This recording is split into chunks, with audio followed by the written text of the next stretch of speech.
You also did some surgeries inside the womb. I mean, maybe you could share a little bit of that, what that was like, and how did you even conceive? I mean, you were one of the first doctors doing that. So what was that like? And then what were the results of that? One of my OB/GYN colleagues came to me and said, Ben, you tend to do things that are a little out of the normal. I have a woman who's pregnant with twins, and one of them has a severe case of hydrocephalus. And the head is growing so rapidly that it was threatening premature labor, and both twins would be lost because their lungs were immature. And he said, is there some way you could do an operation on the hydrocephalic twin that would buy us several weeks so that their lungs would be mature enough so that we could save the normal one? We have no expectation of saving the other one, but the normal one. And there had been an article in the New England Journal of Medicine a few weeks before that talking about intrauterine surgery and how it was an aspirational thing for the future. Obviously, we weren't able to do it at that time.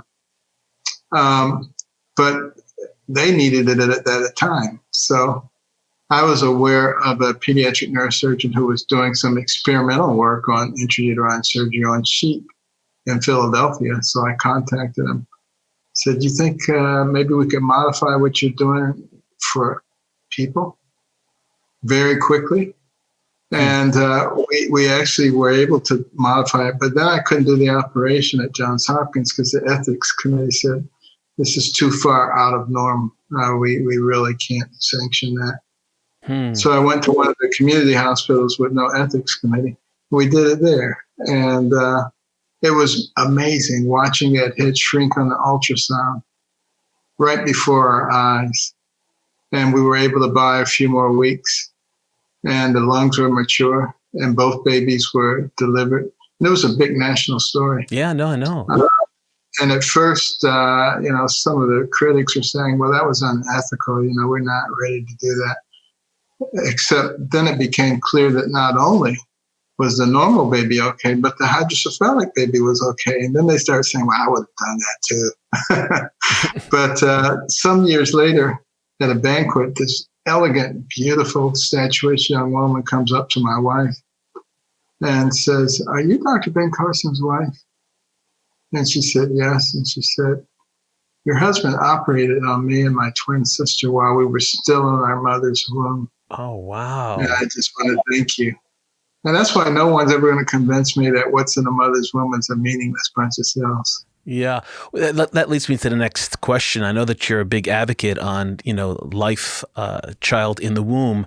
Tell me a little bit about how that's evolved. Did you always feel that way? Were you always pro-life in the sense that, tell me a little bit about your background and how that evolved into your advocacy today? Well, I grew up in Detroit, a very liberal city, and then in Boston, a very liberal city. And then to college in New Haven, a very liberal city, and then the medical school in Ann Arbor, a very liberal city, and then to internship residency in Baltimore, a very liberal city.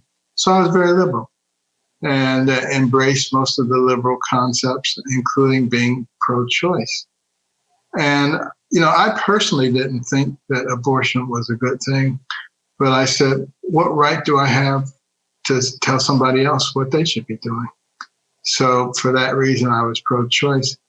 And then one day I was really seriously considering the issue of slavery.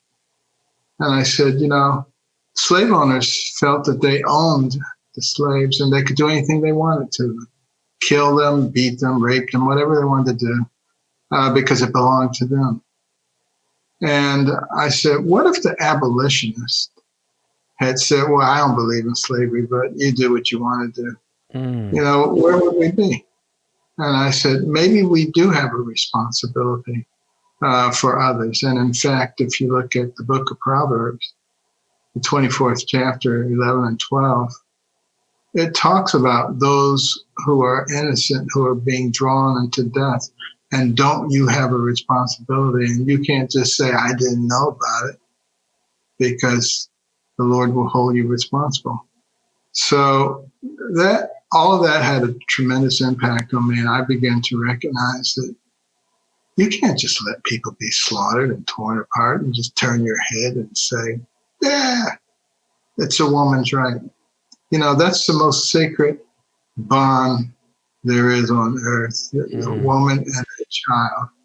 And God placed that child in a mother's uterus for her to protect it, not to kill it.